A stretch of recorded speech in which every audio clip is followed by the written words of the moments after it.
Y les invito a que por favor abran sus Biblias conmigo en el Evangelio de San Juan, Mateo, Marcos, Lucas, Juan, y en el capítulo 5. Juan, capítulo 5, versos 1 al 14.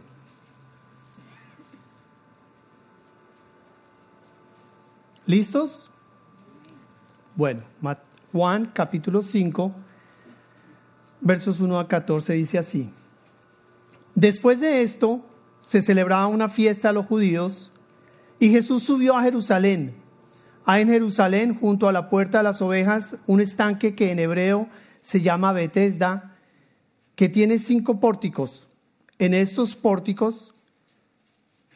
estaba en el suelo una multitud de enfermos, ciegos, cojos y paralíticos que esperaban el movimiento del agua.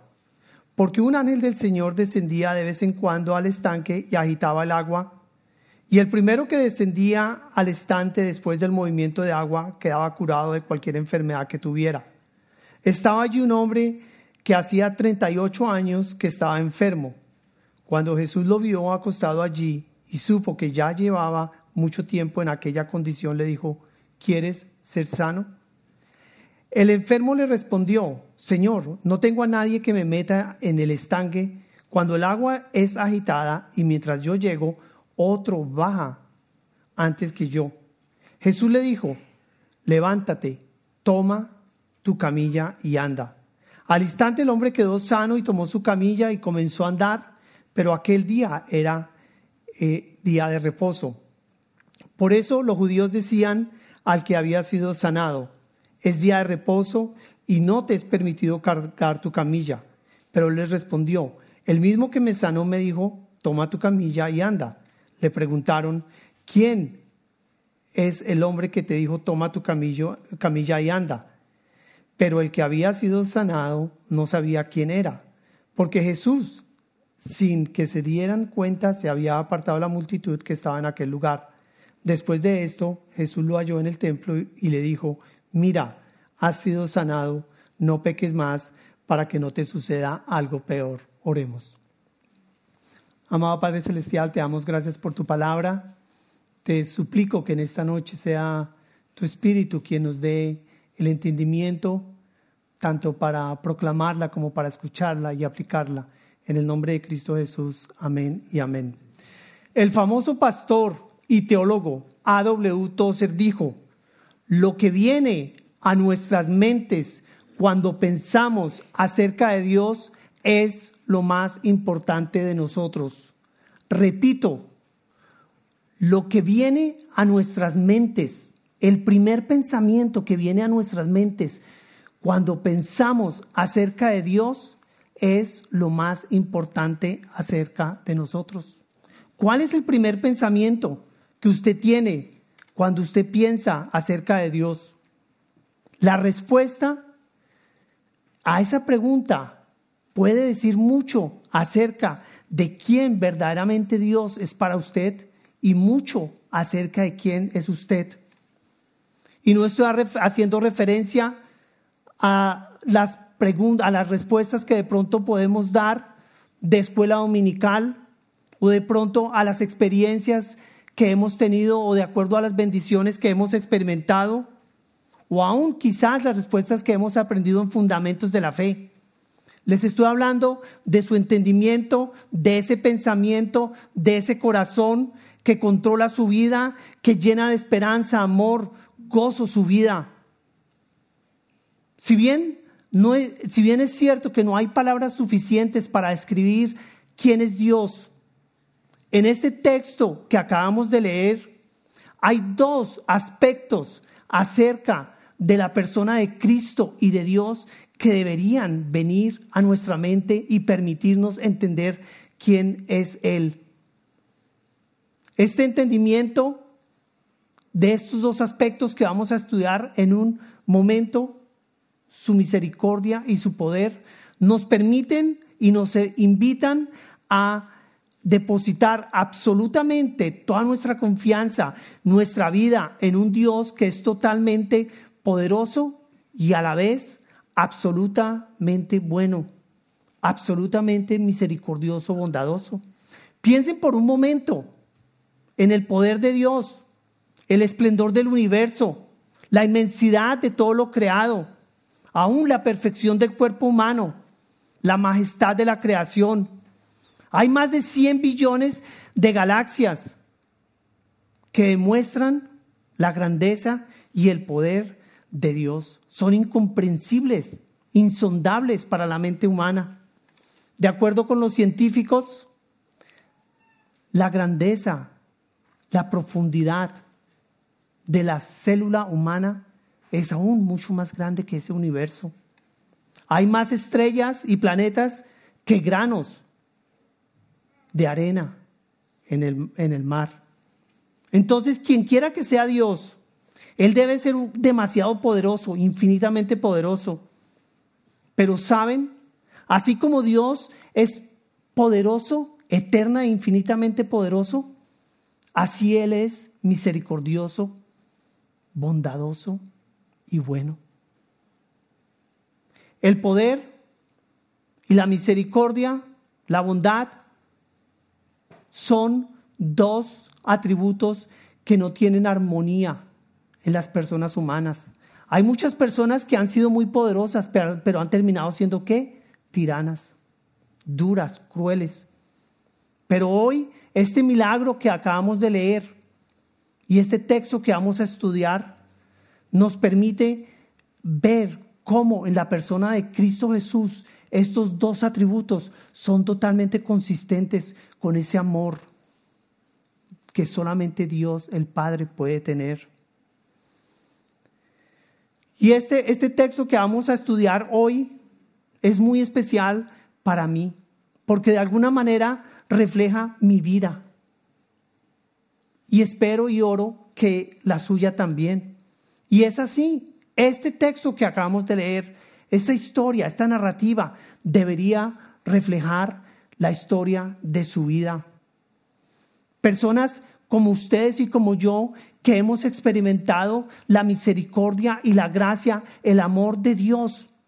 Habiendo sido pecadores, habiendo estado en la muerte, en el pecado, Él nos trasladó del dominio de las tinieblas al reino de su amado Hijo.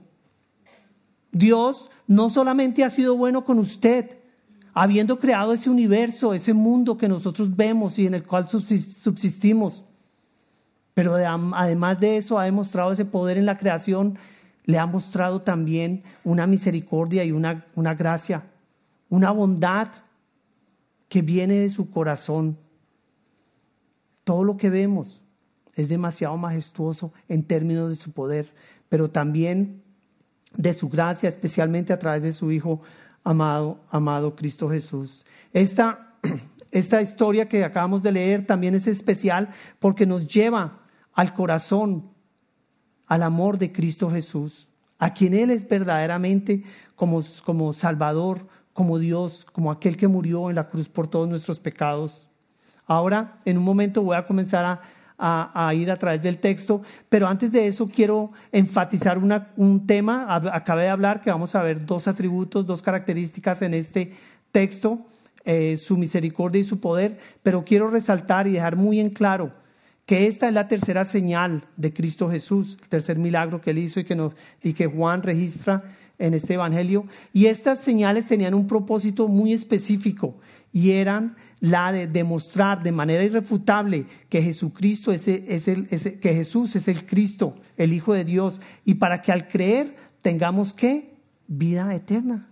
Entonces estas palabras no fueron escritas para que tengamos autoridad para declarar milagros, tampoco para que usted desarrolle una fe para obrar transformaciones físicas en otras personas, tampoco para que de alguna manera se acuerde de los pobres, de los necesitados, de los desvalidos al estilo de la Madre Teresa de Calcuta.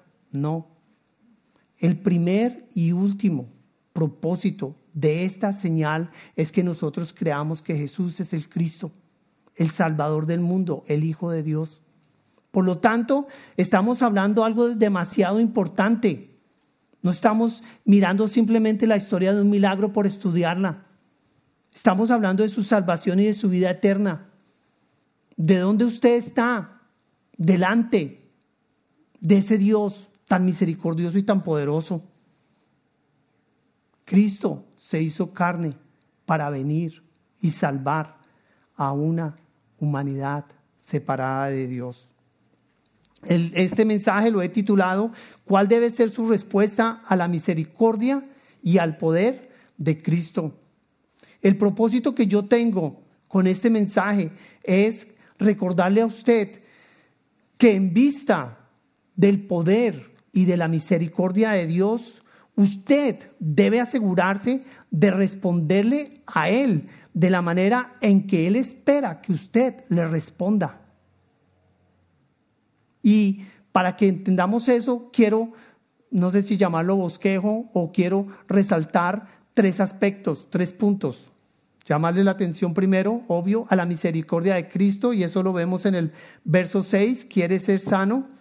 Quiero, como ya lo mencioné, resaltar, llevar la atención de ustedes al poder de Él, verso 8. Y tercero, quiero concluir con la exhortación que Cristo nos hace y le hace a usted de manera muy específica de que respondamos como Él espera que nosotros respondamos a esa misericordia y a ese poder. Entonces comencemos a mirar el primer punto, la misericordia de Cristo, quiere ser sano. Y el verso 1 comienza diciendo: después de esto se celebraba una fiesta a los judíos y Jesús subió a Jerusalén. Después de esto, ¿después de qué? Estas palabras dan continuidad a la ocupada agenda que refleja la humildad y el compromiso de Cristo. En el capítulo 2, Jesús estaba en Galilea. En el capítulo 3, en Jerusalén. En el 4 estaba en Samaria. Ahora en el 5 vuelve a Jerusalén. Miren ese ejemplo de Cristo Jesús. Se despojó de su gloria para venir y ser ¿qué? Un siervo. Algunos de nosotros ni siquiera vamos a la iglesia en carro. Algunos de nosotros ni siquiera compartimos el evangelio así nos paguen. Jesús muestra su amor, su misericordia por esta humanidad de una manera real y con un costo que quizás no muchos hoy estarían dispuestos a pagar. Caminar en el desierto, expuesto en las noches en la oscuridad. Y dice que allí en esta ciudad dice que se celebraba una fiesta a los judíos y Jesús viajó allí para ser parte de esa fiesta. Juan no menciona el nombre de la fiesta ni qué tipo de fiesta era una fiesta a los judíos y seguramente para Juan no es importante resaltar cuál o establecer cuál fiesta era, pero algo que es importante sobre esto es que en ese momento habían muchos judíos allí en Jerusalén. Se dice desde 1 millón, hay quienes dicen 2, 3, 4 millones, no hay una cifra exacta de cuántas personas podrían estar allí, pero lo cierto es que habían millones, cientos de miles de personas, decenas de miles de personas. Y esto es importante que nosotros lo entendamos porque mire luego lo que dice el verso 2, dice: y hay en Jerusalén junto a la puerta de las ovejas un estanque que en hebreo se llama Betesda y que tiene 5 pórticos. Este milagro, como muchos milagros que Jesús hizo, ha sido criticado por aquellos que tratan de encontrar contradicciones en la Biblia, aquellos que quieren negar la fe. Y este es uno de aquellos que se negó como un milagro que Cristo pudo haber dicho. Muchos críticos decían que inclusive la historia que Juan narra, él se la inventó, la creó, porque el nombre de este estanque es Betesda y este nombre quiere decir casa de misericordia. Entonces decían, como este estanque se llamaba así, Juan encontró una historia que se acomodara al nombre de este sitio. Pero eso fue así hasta cuando en el año 1682 el ingeniero francés Simaus, representando su gobierno, el gobierno francés, comenzó a trabajar en lo que se denominó el proyecto Betesda. Y ese proyecto arqueológico descubrió que este sitio sí existe. Y ustedes pueden ver ahí en Google, ahí hay evidencia arqueológica donde se ven las columnas, se ven las piscinas, los estanques. De hecho, han podido explicar razones por las cuales podría haber el movimiento de esas aguas. Entonces estamos estudiando algo que no es simplemente alegórico, no es una historia, sino es la palabra de Dios, cierta y verdadera. Ahora, Juan nos lleva a decir en el verso 3 que en estos estaba en el suelo una multitud de enfermos, ciegos, cojos y paralíticos que esperaban el movimiento del agua. Y Juan es lo suficientemente descriptivo para que nosotros podamos imaginar este sitio. Imagínense ustedes por un momento este sitio lleno de cojos, paralíticos, ciegos en el suelo. Qué dolor y qué tristeza tan grande. Jesús, el Hijo de Dios, se despojó de su gloria, no solo para ir de ciudad en ciudad, de pueblo en pueblo, hablando del amor del Padre por la humanidad, sino que también estuvo allí, entró a ese lugar donde había tanto dolor, tanta necesidad. Y allí en ese sitio, todas esas personas, quizás no dice cuántas, yo me imaginaría que serían cientos de pronto, ¿cierto? Habían muchos, esperando que sucediera un milagro, parecía, ¿cierto? Que el agua se mueve, dice acá, y esto es especulación que yo pensaría. Ustedes han escuchado que hay aguas termales, hay medicinas curativas, que Dios en su revelación general, en su amor natural por el hombre, ha concedido que se den. Y de alguna manera algo sucedía. Las personas, algunas parecía que experimentaban algún tipo de sanidad y por eso ellos esperaban a que algo se les diera a ellos. Nosotros también hemos escuchado a personas que van a los termales, se toman cosas esperando que algo les surta y algo les mejore. ¿Ya? Y ustedes pónganse en ese tiempo, en la medicina que había en ese tiempo. No era una medicina con la tecnología con que contamos hoy. No habían hospitales, no había seguro social.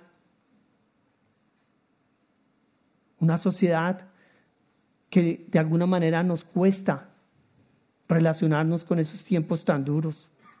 Pero allí había necesidad y Cristo Jesús descendió a ese sitio. Y miren, el verso 4 dice que un ángel del Señor descendía de vez en cuando al estanque y agitaba el agua. Y el primero que descendía al estanque después del movimiento del agua quedaba curado de cualquier enfermedad que tuviera.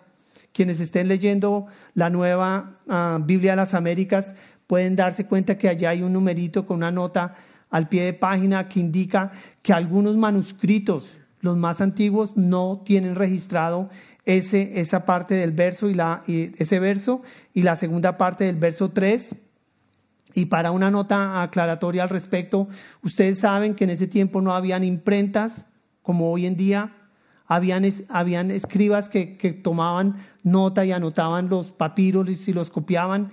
Y hubo manuscritos en los cuales parece se agregó este verso y encuentran esa nota allí para explicar que no todos los manuscritos tienen este verso. Eso no quita la veracidad de la palabra de Dios ni de este registro. Con mucho gusto, si ustedes tienen alguna pregunta al respecto, la podemos aclarar más adelante. Más sin embargo, este verso nuevamente no está en todas las versiones. En algunos manuscritos quedó en este que ellos se permiten anotar, que debemos leerlo con esa advertencia.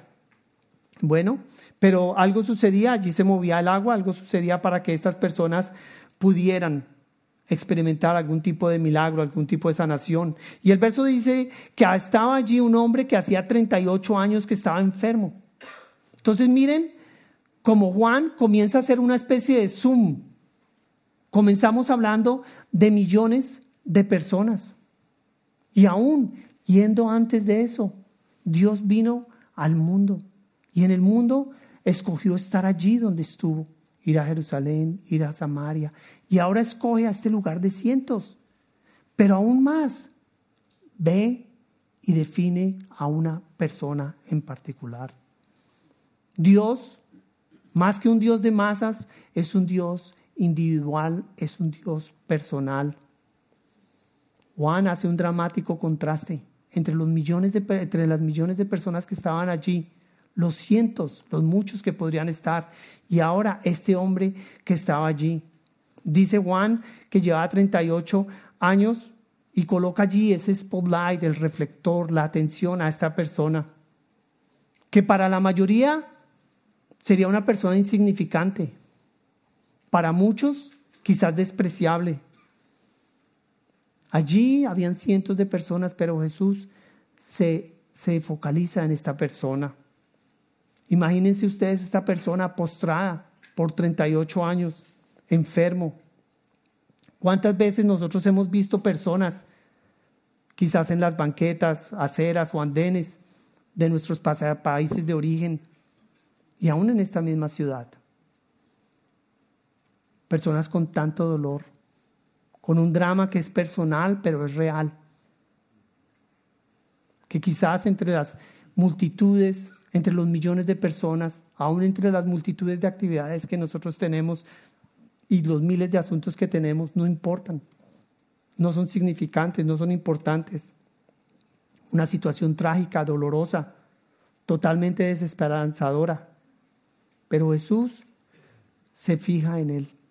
Miren lo que el verso dice, el verso 6 dice, cuando Jesús lo vio acostado allí y supo que ya llevaba mucho tiempo en aquella condición, le dijo, ¿quieres ser sano? La vida de este pobre hombre, minusválido, incapacitado, comenzó a tener una esperanza. Cristo, el único Dios verdadero, demuestra su omnisciencia, su conocimiento absoluto y de hecho su deidad, a través del conocimiento de cuánto tiempo había estado este hombre allí. Jesús supo que había estado mucho tiempo allí. A Cristo nadie tuvo que enseñarle nada ni en términos del conocimiento que él podía tener del corazón del hombre. Juan 2:25 dice, Juan 2:25 dice que Cristo no tenía necesidad de que nadie le diera testimonio del hombre, porque él conocía lo que había en el interior del hombre. Dios conoce todo acerca de usted. Miren lo que dice el Salmo 139, Salmo de David, hablando de Dios Padre, pero vemos como también Dios Hijo, Cristo Jesús. La segunda persona de la Trinidad tiene también esa omnisciencia, omnipotencia. En el Salmo 139, para mencionar apenas algunas afirmaciones que hacen elocuencia de ese poder de Dios, dice, y esa omnisciencia, dice, oh Señor, tú me has escudriñado y conocido. Tú conoces mi sentarme y mi levantarme. El verso 3 dice, tú escudriñas mi senda y mi descanso y conoces bien, ¿cuántos? Todos mis caminos. Dice el verso 4, aún antes de que haya palabra en mi boca, oh Señor, tú ya la sabes toda. El verso 7 dice, ¿a dónde me iré de tu espíritu? ¿A dónde huiré de tu presencia? Si subo a los cielos, allí estás tú. Si en el Seol preparo mi lecho, allí estás tú. El verso 12 dice, ni aun las tinieblas son oscuras para ti y la noche brilla como el día. Verso 13, tú formaste mis entrañas. Y podríamos seguir así a través de todo el Salmo, demostrando esa omnisciencia, esa omnipotencia de Dios. Cristo, su Salvador, conoce su vida de manera íntima, personal. Usted no es simplemente uno entre millones. Usted es alguien sobre quien Dios ha fijado sus ojos. Yo no creo que ninguno de nosotros haya pasado tanta enfermedad, tanta dolor como este hombre. Yo sé que hay muchos aquí que la han pasado muy dura, pero ninguna como este hombre. Pero el Señor conoce su incapacidad. Quizás es una depresión, quizás una enfermedad, quizás su sufrimiento económico, quizás usted es soltero, soltera, quizás su relación matrimonial, quizás temor, quizás lo más grave, su lejanía, su apatía, su indiferencia hacia las cosas de Dios. Todo lo conoce Cristo, todo lo conoce Dios. Pero hoy, Cristo en su amor, hoy les tiende a ustedes esa misericordia y ese entendimiento que le transmitió, que le dio, que le reveló a este hombre allí minusválido. ¿Quieres ser sano?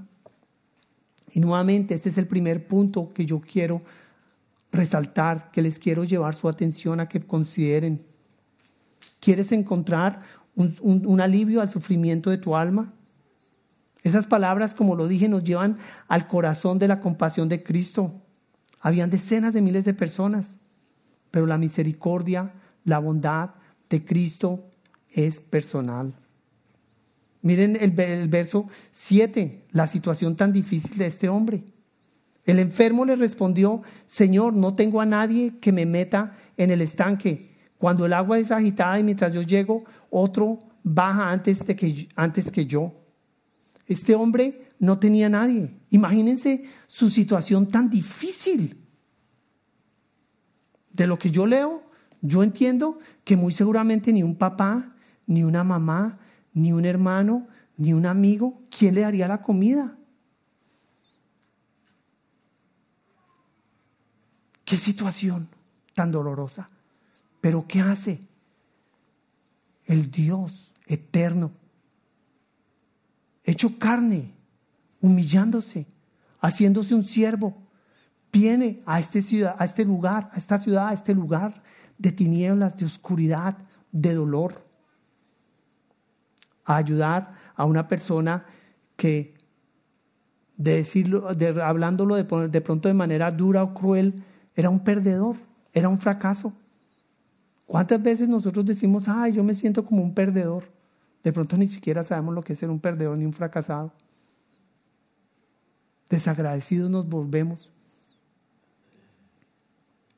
No reconocemos la gracia, el amor, la bondad de nuestro Creador, de nuestro Cristo.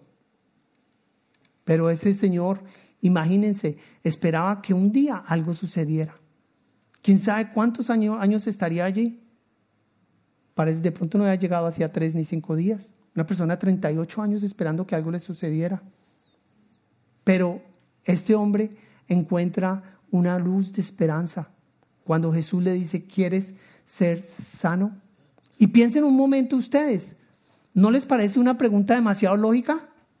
Con todo respeto a las Escrituras lo digo, hasta tonta, ¿cierto? ¿Cómo Jesús le va a preguntar a una persona que ha estado tantos años allí que si quiere ser sano? ¿Cuál es la respuesta? Pues claro. Pero miren, piensen ustedes un momento en esto. Jesús en Mateo 23:37 dice: Jerusalén, Jerusalén, la que mata a los profetas y apedrea a los que son enviados a ella. ¿Cuántas veces quise juntar a tus hijos como la gallina junta a sus pollitos debajo de sus alas, y no quisiste? Romanos 10:21 dice: pero en cuanto a Israel, todo el día he extendido mis manos a un pueblo desobediente. ¿Y qué? Rebelde. De igual manera, Cristo, aún en esta generación, a este mundo, le hace la pregunta: ¿quieres ser sano? ¿Y ustedes creen que las personas escuchan? ¿Ustedes creen que las personas expresan su necesidad? ¿Que buscan esa misericordia y esa compasión de Dios? Porque de alguna manera pareciera que no quieran ser sanos, ¿o no? En la arrogancia de su conocimiento, en la arrogancia de sus posibilidades económicas, materiales, buscan todo recurso para encontrar una bandita, una banda médica, una curita, un esparadrapo que les sane su dolor físico, material, económico, pero no la verdadera necesidad que el ser humano tiene, su alma. Nosotros hemos escuchado la voz de Dios, la voz de Cristo llamándonos. ¿Quieren ser sanos? Y por su gracia y por su misericordia y porque el Espíritu Santo nos ha permitido entender su palabra, hoy estamos acá. Y ninguno de nosotros puede decir que es por nuestro propio conocimiento, por nuestras buenas obras, sino que es ¿por qué? Por esa misericordia de Dios.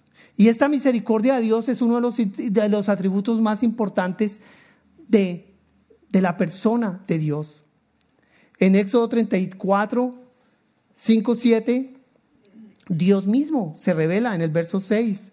Y voy a ir de manera rápida por esta sección, pero en el verso 6 dice: entonces pasó el Señor por delante de él y proclamó: el Señor Dios, compasivo y clemente, lento para la ira y abundante ¿en qué? En misericordia. La misericordia de Dios es algo que lo describe, que lo define. Algo que termina aún siendo tan importante que es su nombre. Dios misericordioso, Dios bondadoso. La misericordia es no dar el castigo que uno se merece. La paga del pecado es muerte y todos nosotros lo merecemos. Pero Cristo Jesús murió en la cruz tomando nuestro lugar, quitando ese castigo, esa pena de muerte eterna. Allí fue donde Cristo exhibió esa misericordia, ese amor. Primera de Pedro 2:10 dice: ustedes en otro tiempo no eran pueblo, pero ahora son el pueblo de Dios. No habían recibido misericordia, pero ahora ¿qué? Han recibido misericordia. Ninguno de nosotros podría estar aquí al 100% absolutamente verdad si no fuese por la misericordia de Dios. Y miren que esa misericordia, esa bondad, ese amor, en este estudio que estamos teniendo, en esta narrativa, se convirtió ¿en qué? En el poder de Dios. El verso 8 dice: Jesús le dijo: levántate, toma tu camilla y anda. Al instante el hombre quedó sano y tomó su camilla y comenzó ¿qué? A andar. Fue esa misericordia, esa bondad, de alguna manera inmerecida por parte de este hombre, porque todos los demás él pudo haber escogido otra persona,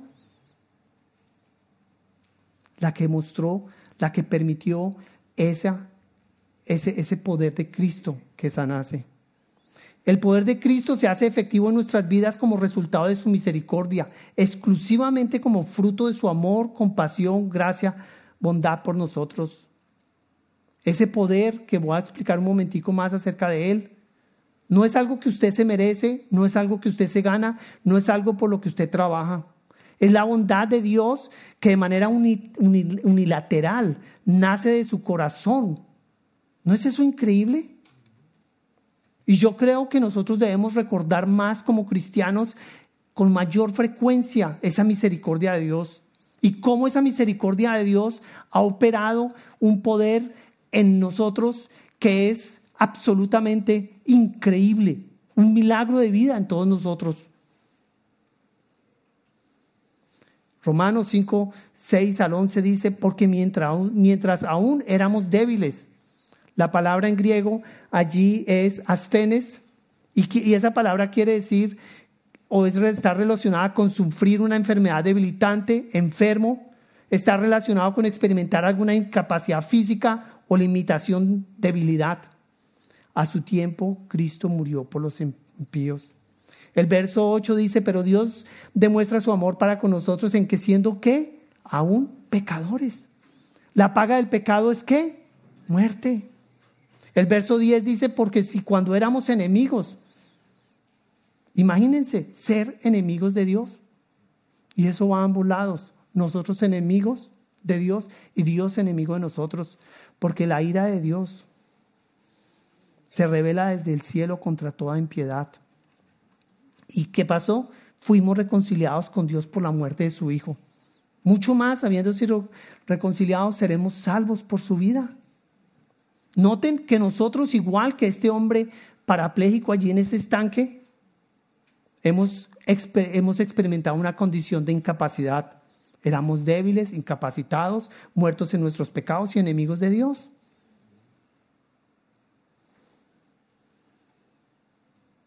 Jesús, antes de haber sanado a ese hombre, sabía que este hombre no le podía pagar. Jamás le podría pagar. Pero Cristo lo hizo, ¿por qué? Por su misericordia, por su gracia, por su bondad. Todos nosotros, de acuerdo a Efesios 2, 1, 4, estábamos, ¿qué? Muertos en nuestros delitos y pecados. El verso 4 de Efesios 2 dice, pero Dios, que es rico en ¿qué? En misericordia, por causa del gran amor con que nos amó. Jesús, el Salvador, la segunda persona de la Trinidad, Dios hecho carne, ha exhibido un amor en usted, una compasión que ha permitido un milagro. De alguna manera, y he pensado en esto en varias ocasiones, nosotros deberíamos definirnos y vernos como muertos que hemos resucitado. Claro. Qué milagro tan grande. Miren lo que dice el verso 9. Al instante el hombre quedó sano y tomó su camilla y comenzó ¿qué? A andar. Jesús, con su poder, con su autoridad, un poder, un milagro inmediato. Al instante quiere decir inmediatamente, un sinónimo es al soplo. Ya. El poder de Cristo Jesús. Piensen ustedes en el milagro que Dios ha hecho en su vida. Nuevamente, transferirlo del dominio de las tinieblas al reino de su amado Hijo, a la luz. Pero esa obra y ese trabajo de Cristo siempre se encuentra con oposición. Miren los versos 10 al 14 del texto de Juan 5. Dice la segunda parte del verso 9 que era aquel día de reposo, y por eso los judíos decían al que había sido sanado, ese día es de reposo y no te es día de reposo y no te es permitido cargar tu camilla. Pero él respondió, el mismo que me sanó me dijo, toma tu camilla. Y le preguntaron, ¿quién es ese hombre que dijo, toma tu camilla? Noten que los judíos comienzan a crear una oposición, un ambiente antagónico contra Cristo. Y de hecho, ellos el problema que le colocan a Jesús no es que los haya sanado, sino que le dijo, toma tu camilla y anda. Siempre el legalismo, siempre la religión, siempre tratando de cambiar las palabras de Cristo y las obras de Cristo dándoles otro tono que no es. Y este hombre muy seguramente sintió presión. Miren el verso 13 donde dice, pero el que había sido sanado no sabía quién era, porque Jesús, sin que se dieran cuenta, se había apartado de una multitud, de la multitud que estaba en aquel lugar. Y entre los comentaristas existe un consenso donde se permite ver una diferencia entre la respuesta de este hombre que experimentó este milagro, ¿sí? Y por ejemplo la mujer samaritana, el oficial del rey cuyo hijo fue sanado, y aún el ciego que recibió la vista en el capítulo 9, donde ellos creyeron. Ellos de manera inmediata buscaron a este Cristo. Él prácticamente no sabía quién era. No sé quién es ese Señor. Y eso coloca a este hombre en una situación muy precaria. Él quizás fue igual que los padres del hombre ciego, a no sentir, no experimentar ningún rechazo de la sinagoga. Y fue allí quizás con el temor de ser expulsado. Y miren que Jesús va allí. Y en el verso 14, que es mi tercer punto, la respuesta, la exhortación de Cristo a quien recibe misericordia y el poder de Cristo, le dice que no peques más para que no te suceda ¿qué? Algo peor. Jesús de manera intencional va, lo busca y le dice estas palabras. Muy seguramente era un recordatorio para este hombre, que este hombre que había experimentado esta sanidad, se debía totalmente ¿a quién? Al Dios, al Señor, que le había mostrado tanta misericordia y tanto poder en su vida. Pero piensen un momento en esas palabras de Jesús. Dice, mira, has sido sanada, no peques más para que no te suceda algo más peor.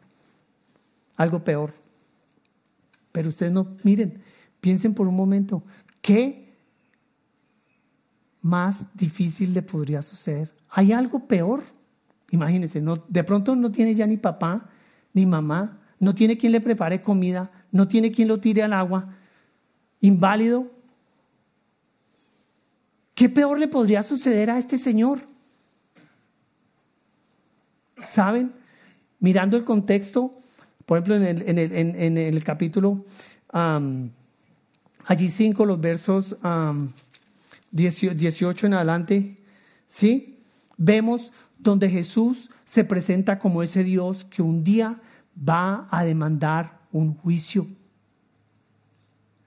y va a tener la potestad y la autoridad de mandar a quienes, a unos al infierno.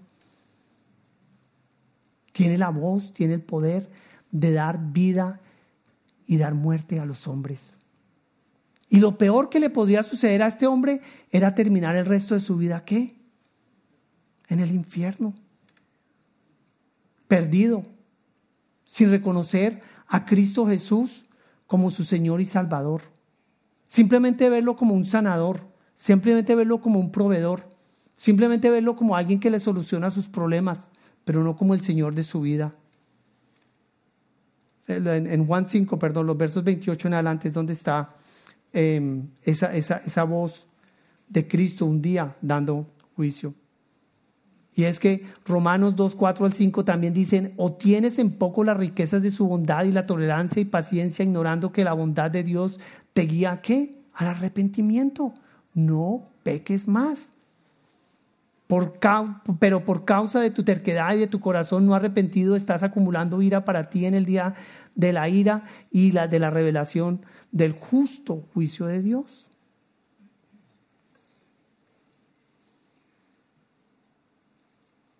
A la luz de la misericordia y del poder que Dios ha exhibido, ha demostrado a través de la muerte de Cristo Jesús en la cruz, de darle vida a usted, vida eterna. No podemos tomar las cosas de Dios de manera liviana, ni por conveniencia, ni por juego. Por eso yo les dije al comienzo de este mensaje que de alguna manera es la historia de mi vida y que mi oración es que sea la de ustedes también.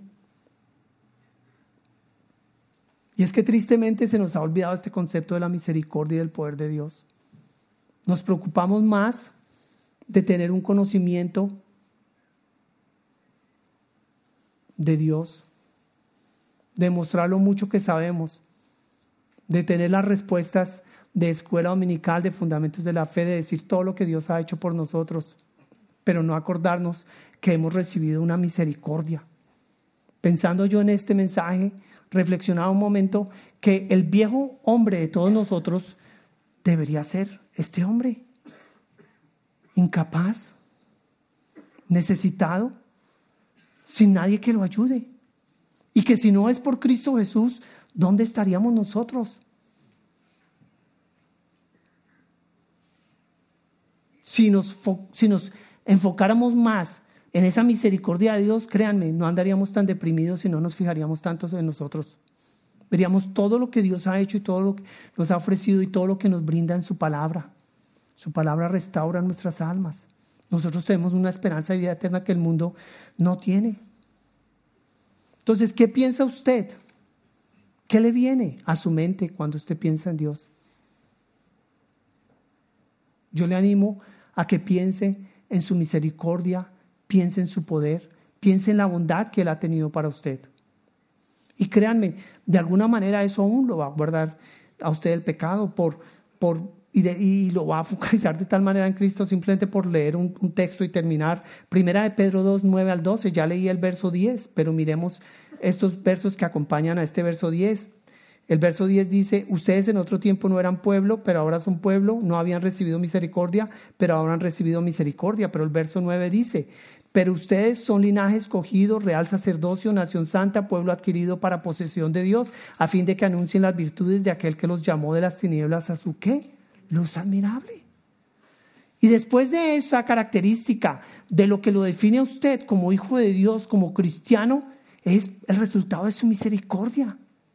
Y miren que el verso 11 dice: amado, les ruego como extranjeros y peregrinos que se abstengan de las pasiones carnales que combaten contra el alma. Mantengan entre los gentiles una conducta irreprochable.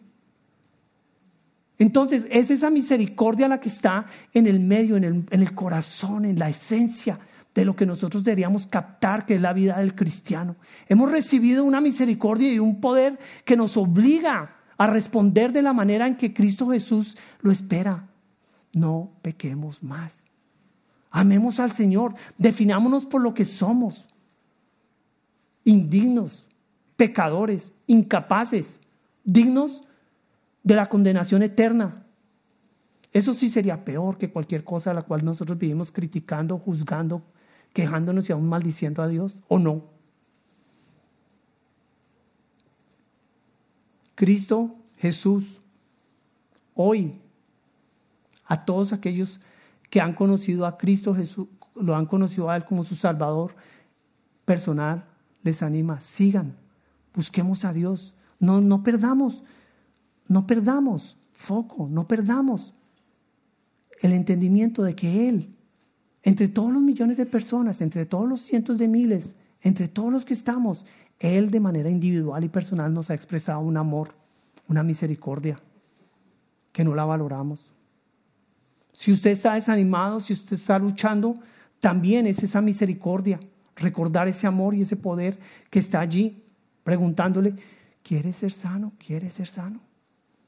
Y lo mismo, si hay aquí alguien que no conoce a Cristo como su Salvador y personal, de pronto usted puede tener todas las respuestas. Claro, no, es que el que me sanó me dijo esto y desde ese tiempo miren lo bien que yo ando y todo eso. Y hace poco allá en Pereira me dio tristeza, una señora le preguntamos, ¿y usted por qué va a esa iglesia? No, se siente súper rico, delicioso, mi vida es totalmente diferente. No. Vaya, busque de Dios. No porque usted se siente mejor, sino porque usted reconoce su misericordia, la necesidad que usted tiene de esa misericordia, por su amor. Y porque ese amor y esa misericordia permiten un milagro tan grande que es darle vida a un muerto.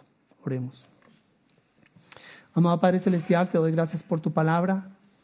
Señor, todos nosotros, aquí no hay nadie que no haya experimentado o tenga necesidad de esa misericordia. Señor, gracias por tu misericordia, gracias por tu poder. Te pido que respondamos, Señor, como tú quieres, que a diario reconozcamos esa misericordia, ese poder, nos arrepintamos, estemos delante de ti, buscándote, amándote, con mucho temor, Señor, y temblor, como lo dice tu palabra. Bendice esta iglesia, bendice tu palabra en el nombre de Cristo Jesús. Amén y amén.